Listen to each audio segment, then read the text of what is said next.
Lord's जीतने का गंभीर प्लान हो गया है तैयार। केएल और पंत लगाएंगे टीम इंडिया को पार। तो इंग्लैंड की 5वें दिन होगी लॉर्ड्स में करारी हार। आखिरकार वो कौन सा है गंभीर प्लान, किस प्लान के जरिए टीम इंडिया इंग्लैंड को देगी इस टेस्ट मुकाबले में करारी हार, ये सब कुछ हम आपको इस वीडियो में बताने वाले हैं और डिकोड करने वाले हैं कि आखिरकार कैसे 4 विकेट गिरने के बाद भी टीम इंडिया इस मुकाबले में अभी भी बनी हुई है और इंग्लैंड को ज्यादा खुश होने की जरूरत नहीं है। ये सब कुछ आपको इस वीडियो में जानने को मिलेगा। वीडियो पूरा देखिएगा, लाइक कीजिएगा, शेयर कीजिएगा दोस्तों में, और चैनल में पहली बार आए हैं क्रिकेट रोस्ट की फैमिली में सब्सक्राइब बटन दबा करके अभी शामिल हो जाएगा। चलिए वीडियो को शुरू करते हैं।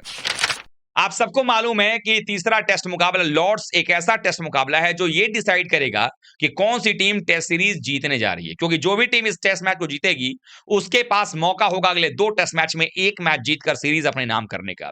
अब चाहे वो इंग्लैंड की टीम हो चाहे वो भारत की टीम हो, लेकिन टी ब्रेक के 45 मिनट के बाद ऐसा लग रहा था कि भारत इस मुकाबले में ऑल ओवर है और टीम इंडिया ये मैच जीतने वाली है। लेकिन उसको झटका तब लगता है जब 17 ओवर और 4 गेंदों के बाद जब दिन का खेल खत्म होता है तो 58 रन पर टीम इंडिया ने अपने 4 विकेट गंवा दिए थे। हालांकि 4 विकेट में आपको बता दूं कि चौथा विकेट आकाशदीप का था जो नाइट वॉचमैन के तौर पर आए थे। केएल राहुल क्रीज पर बने हुए हैं। 3 वो बल्लेबाज आउट हुए हैं जिनका पहली पारी में भी योगदान नहीं था। मसलन यशस्वी जायसवाल पहली पारी में जोफ्रा आर्चर का शिकार बने थे, यहां पर भी आउट होकर पवेलियन चले गए। खराब शॉट खेला यहां पर, पहली पारी में अच्छी गेंद पर आउट हुए थे, इस बार गिफ्ट दिया विकेट उन्होंने। वहीं अगर देखें तो करुण नायर, जिनको की कहा जा रहा था, जो लगातार डियर क्रिकेट कह के रिक्वेस्ट कर रहे थे कि क्रिकेट उनको मौका दे, क्रिकेट ने उनको मौका तो दे दिया लेकिन उस मौके को भुना नहीं पा रहे हैं। एक सीधी सादी गेंद पर भी बल्ला उठा करके अपने पैड पर लगने दे रहे हैं और भारत को मुसीबत में डालने का काम करते नजर आए।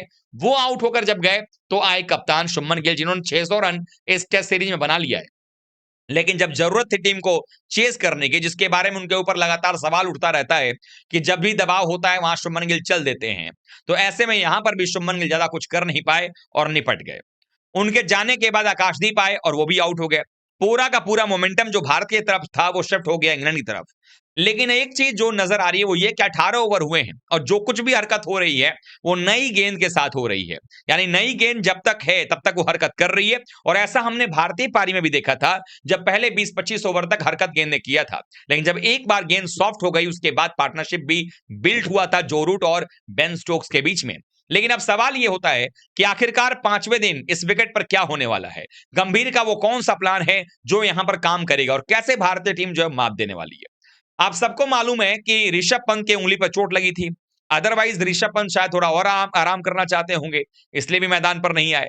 लेकिन 5वें और आखिरी दिन जब आज मुकाबला चलेगा, जब भारत को अब 135 रनों की दरकार है, हम सबको मालूम है कि 135 रन बनाना कोई बहुत बड़ी बात नहीं है, इसके लिए एक पार्टनरशिप की जरूरत है।